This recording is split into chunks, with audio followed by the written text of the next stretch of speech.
par une froide soirée silencieuse dans la ville, alors que les tours de verre scintillaient contre le ciel sombre et que les gens se dépêchaient de rentrer chez eux, vers la chaleur des lumières et les familles qui les attendaient, Adrian Crowell, l'un des plus jeunes millionnaires de la ville, restait parfaitement immobile sur les marches de marbre devant le bâtiment de son entreprise.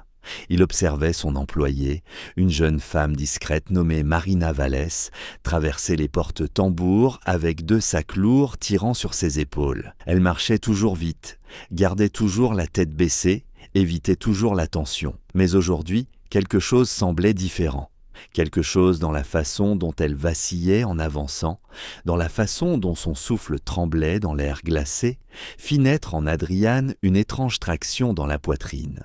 Il l'avait vue rester tard pendant des mois, toujours la première à arriver et la dernière à partir, sans jamais demander d'aide ni d'augmentation. Un instinct étrange lui dit de la suivre, juste une fois, juste ce soir. Il se dit que ce n'était pas de la suspicion, seulement de la préoccupation, mais au fond, il savait qu'il poursuivait un sentiment qu'il ne comprenait pas, et il n'avait aucune idée que ce qu'il découvrirait ce soir-là lui briserait le cœur, changerait sa vision du monde et modifierait le cours de leurs 2 vies pour toujours. Avant de commencer, si vous croyez en la gentillesse, aux secondes chances et au pouvoir de la compassion, veuillez aimer cette vidéo, la partager avec quelqu'un qui a besoin d'espoir aujourd'hui, laissez vos impressions en commentaire et vous abonner à Kindness Corner. Dites-nous aussi en commentaire d'où vous nous regardez. Adrian suivit Marina à une distance prudente alors qu'elle traversait la rue animée, se glissant parmi la foule comme une ombre. Elle ne regarda jamais derrière elle,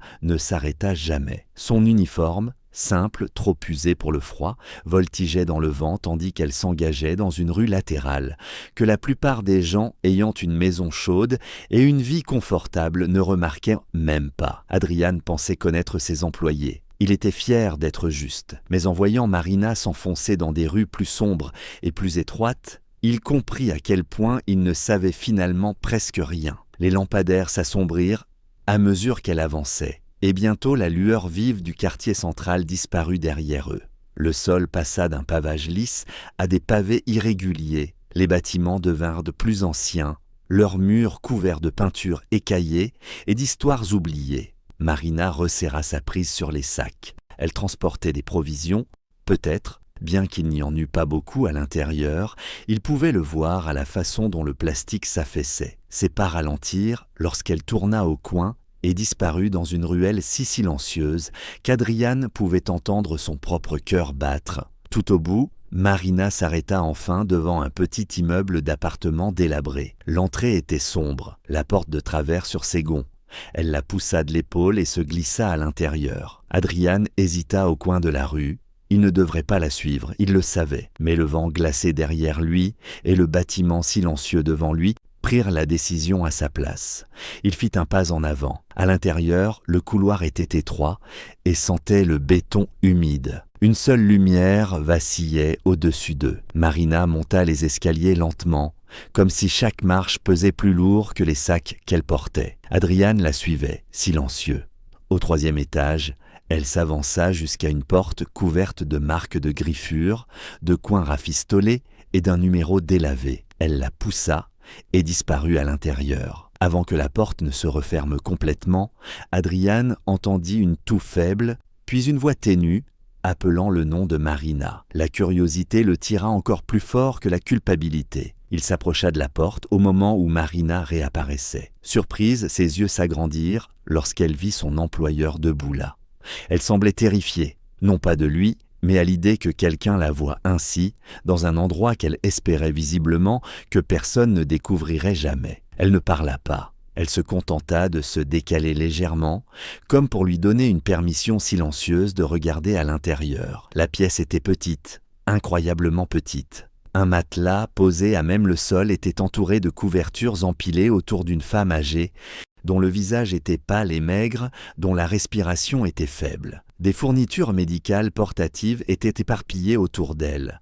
Fioles vides, vieux comprimés, emballages de bandages usés. Un petit radiateur électrique bourdonnait faiblement dans un coin. De l'autre côté de la pièce, une boîte en carton contenait de la soupe en conserve et un demi-pain. Adrian resta figé. Il s'était attendu à de la difficulté, peut-être à de la précarité, mais pas à cela, pas à une vie réduite à une pièce sombre partagée entre une mère malade et une fille qui travaillait sans relâche mais vivait au bord de la survie. Marina parla enfin, sa voix douce et tremblante. Elle expliqua que sa mère, Rosa, ne pouvait plus travailler depuis des années à cause d'une maladie chronique nécessitant des médicaments coûteux, non remboursés, inaccessibles mais indispensables. Elle lui raconta qu'elle travaillait à 2 emplois, ne dormait que 4 heures par nuit et sautait des repas pour que sa mère puisse au moins en avoir un. Elle n'avait jamais demandé d'aide à personne, car la fierté était la dernière chose qui lui restait. Puis elle dit quelque chose qu'Adrian n'oublierait jamais. « Je voulais juste survivre en silence sans être un fardeau. »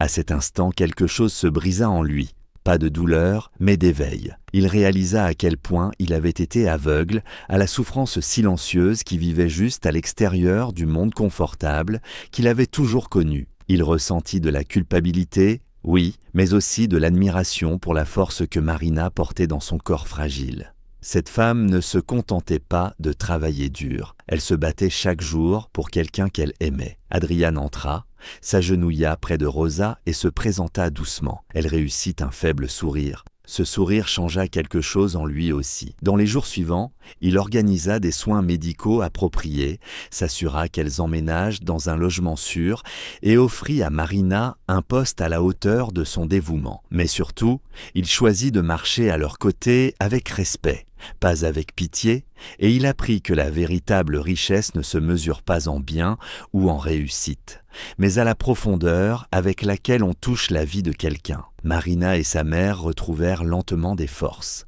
Le nouvel appartement était chaud, lumineux et rempli de nourriture et de soutien médical. Adrian rendait souvent visite, non pas par obligation, mais par véritable lien. Il comprit que l'avoir suivi ce soir-là était la façon dont le destin voulait lui montrer le sens de sa réussite, élever les autres de l'ombre vers la dignité. Et en les aidant, il trouva en lui une part de cœur que la compassion attendait depuis longtemps de révéler. Si cette histoire a touché votre cœur, ne serait-ce qu'un peu, merci d'aimer la vidéo, de la partager avec quelqu'un qui a besoin d'espoir, de commenter vos ressentis